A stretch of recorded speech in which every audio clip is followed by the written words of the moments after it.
Good day to you again. Bill Pfeiffer speaking from Marysfield. Today I'd like to bring to a close, to bring some closure to our whole discussion that we've had about celibacy and married priests and so on. And hopefully we'll be able to do that. If you like what we're doing, please, if you can, just simply press the like button and subscribe. That really does help other people to see things that you feel you're comfortable and enjoy. I'm doing this thing on married priesthood, not any kind of sour grapes. This is about a church that I love. It's a church that nourished me, a church that brought me up, a church that baptized me. It's about Jesus. It's about it's about Paul. It's about Augustine, Aquinas, Thomas of Aquinas, Francis de Sales, Teresa of Avila. I mean, all of these wonderful, great, holy people, and marvelous and wonderful and great theologians. So I'm not, I love this church, and I'm not trying to do something that might hurt it. I'm also not encouraging married priests simply as a solution for the shortage of priests. That would be, in the words of some famous man, I can't remember who, but he said the ultimate treason is to do the right thing for the wrong reason. I think we need a married priesthood, but it's not just to solve the shortage of priests or the fact that parishes are being closed all over the place because of that shortage of priests. That would really be a nice thing to have happen, but that's doing the right thing for the wrong reason, and we want to do this because it's the right thing to do and to do it for the right reason. And so I just want to share some final ideas. I don't want to, in the smallest of ways, offend any of the wonderful, many celibate priest friends that I have. They've done a wonderful job. The church couldn't have existed without them, and in their generous ministry, even today as we speak. The Catholic Church, however, has been in crisis over celibacy over and over and over and over down the centuries. It is something that has never sat comfortably with priests or with the people in the church. Popes have had to defend, promote, restore celibacy over and over in successive areas of history. Celibacy forced by law has truly never really worked. And so the ultimate reason, of course, it didn't work is because celibacy is a gift from God. We read in Saint Paul again those strong words in 1 Corinthians 7. He said, when he's talking about celibacy being better than marriage, he said, but each has his own, and the operative word here is gift, but each has his own gift. His own gift from God. One person has one kind of gift and one another. And so it's clear that even there in St. Paul, very early on in the church, he's already having difficulties with the whole question of celibacy. And it never has gone away. It has remained, to this day. Interestingly enough, 7 popes were married. If you look at the history of this whole thing, 7 popes were married. 13 popes were the sons of popes or other clergy. And so that's how it was for 11 centuries, up until the time of Gregory the Great. And even then, when he promulgated his encyclical promoting celibacy, it was met with all kinds of difficulty.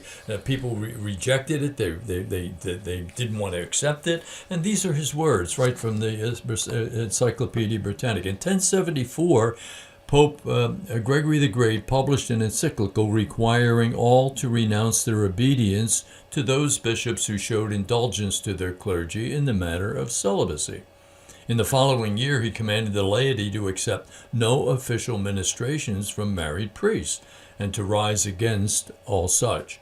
He further deprived these clerics of their revenues. Wherever these enactments were proclaimed, they encountered tenacious opposition, and violent scenes were not infrequent, as the custom of marriage was widely diffused throughout the contemporary priesthood. And so, even Gregory the Great, in trying to make an all-celibate priesthood, ran into all kinds of difficulties. When we look at the present Code of Canon Law, Canon 277, which deals with the idea of clerical celibacy. In 277, section 1, clerics are obliged to observe perfect and perpetual continence for the sake of the kingdom of heaven, and therefore are bound to celibacy, which is a special gift of God by which sacred ministers can adhere more easily to Christ with an undivided heart and are able to dedicate themselves more freely to the service of God and humanity. Clearly, right here again, we have this essential difficulty proclaimed by the very canon that's promoting celibacy. It's a special gift of God, and as soon as you admit that, you have a serious, essential, absolutely essential problem. And so you don't want to miss the real reason why we're talking about this here in this podcast. We're trying to say things that are of essence, not something that's light and that really has no essential bearing on priesthood or church. Should celibacy be more important than the Eucharist? That's a real good question. Someone in authority has to really ask that question and answer it. People are being deprived of the Eucharist. Churches are being closed. Clergy are exhausted at trying to pick up the extra work that they have. I just saw from the Diocese of Portland in Maine, I received their a magazine each month. Some priest there has just been appointed priest of the cathedral there, and he's the pastor of, I forget what it is, 3 or 4 other parishes. What happens to a poor man like this? The psychological demands of all of that. The organist is sick. The roof is leaking. How do we turn the heat on? We don't have enough salt for the ice. There's not enough altar wine. The insurance is running out. The phone does. How do you deal with 4 parishes doing that kind of thing without having yourself be in some kind of a situation that just ends up being unlivable? So the whole concern about whether a priest should be celibate or not is completely ended once you admit the unassailable, and it is unassailable truth, the truth that is celibacy is gift, freely given by God, by the Holy Spirit, and freely received by some priests and not by others. Understand this particular truth, and from that point on, all of the goodness, the glory, the fruit of celibacy, as described beautifully in the recent book by Pope Benedict XVI and Cardinal Sarah, are true, but only for those who have been given the gift, this charism, this free gift of the Holy Spirit. Forced celibacy becomes a burden and a hindrance to ministry for those who have not received this gift of the Holy Spirit. Celibacy is a free gift of the Holy Spirit, and not a demand that is made by law, or it can't be demanded by law. That certainly makes no sense. Think of the countless number of lives in just the past 40 years that have been seriously injured by this lack of understanding. I am a priest. I am a husband. I am a father. And truly, I like to think that any one of these vocations makes me better at the other. So I hope that, in looking at this whole question of celibacy, married priesthood, and so on, that we've come to a better understanding of the reality of the things that exist in dealing with all of this. Jesus certainly didn't have any problem. Most of the apostles certainly were married, and we wouldn't want to say, he chose Peter and that was a mistake, or these particular apostles, they were married, that was a mistake. We wouldn't do that. And we have to now look in a broader and a bigger way at all of the things that the church, I think, indeed needs to handle. That's a difficult decision to make after centuries and centuries of going in another direction. Someone recently just described the church as a schooner, something that moves very slowly and not a sailboat.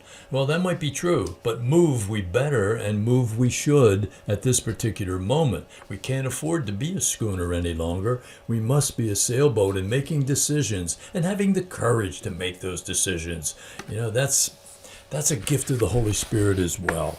And we ask, and look that hopefully that the bishops that are in control of the authority in the church at this particular point are able to look out and to have the courage and to say, yes, Eucharist is truly more important than celibacy.